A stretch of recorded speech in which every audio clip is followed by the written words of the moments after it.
راکټ مولا هغه امام پسې خلک تراوله دي چې هغه سم لکه کلاشینکوف په شان ډزېږي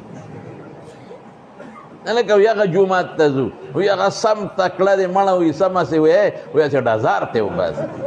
ته به وایې دا ټوپک دی ډزار ته وباسي دا اوس څه خبره نه د خدای دین پورې مونځ پورې ټوکې کولې نو ځئ چې هغه جومات ته ځې نو په لاره یې څومره ټایم لګي دا شیطان به په دې پېژني امیر صاحب په لاره خو دې ځان له 10 منټه لګي او په راتلو دې بیا 10 منټه لګي نو ظالمه دا خدای را ورکه که نه خدای ته وګوره دا څه کوې ډولکې ډنګې دا څه کوې دا ستا تلاوت الحمدلله الله اکبر دا څه تلاوت او چې رکوع له سمع الله لمن حمده الله اکبر هر شي دونه خو صبر وکړه چې څوک شا طرف پسې ربنا لک الحمد خو وایي که نه او چې سجدې نه پاسې الله اکبر الله اکبر هم چې دا کوتک مې د مازدیګر ته ونیو بیخ دی ولا صبر وکړه قومه وکړه جلسه وکړه خدای پورې ټوکې مه کوه مونځ پورې خندا مه کوه داسې کوې نن سبا خلک داسې تراویح کوي تپوس یو بل نه کوي څو رکعت په 16 منټه کې کوي یاره زمونږ استاد یې خو په 6 منټه کې کوي ستاسو مونږ خو یې تباه و برباد کړو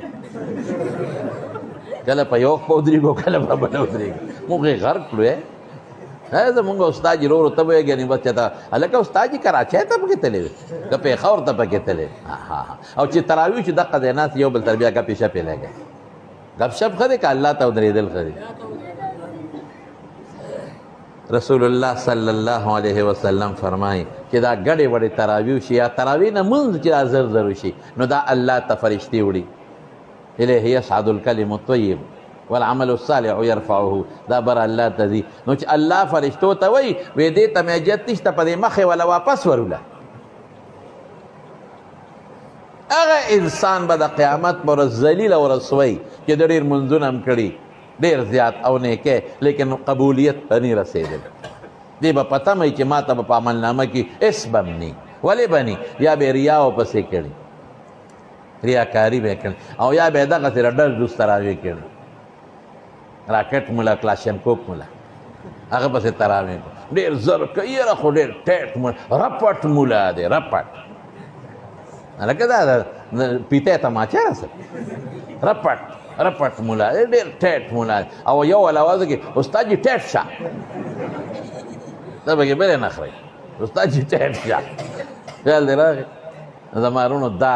د خدای پورې ټوکې نه دي پکار شکر دی تاسو ټول قرآن واورېده ټول الحمدلله او ختم هم وکړو او دې نه پس کوم تراویح کوئ ښه په اطمینان کوئ ښه ما خو جمعه کې اعلان کړی باقاعده چې کوم ملا زر تراویح کوي مټ یې نیسئ رستو کوئ چې ته اهل نه یې د دې خبرې استاد ضرور وکړو دا څه کوې خو زیات نه زیات چې ټول ښکلې تراویح کوي نو څونه فرق وي پکې 10 منټه فرق وي یا 15 منټه فرق وي نو ته رب العالمین له 15 منټه نشي ورکولی 15 منټه خلکو خو غونډ غونډ عمر تبلیغ کې ورکړی دی په ریوڼ کې داسې خلک ته چې عمر یې ورکړی عمر داسې شته چې یو کال د خدای په لار کې ورکړی دی او لګیا دي صاحب په اندرون ملک او په بیرون ملک سفرونو پیسې هم لګي نو ته 15 منټه نشي ورکولی خدای له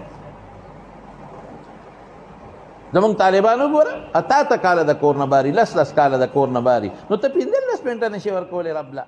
الله به خوشحاله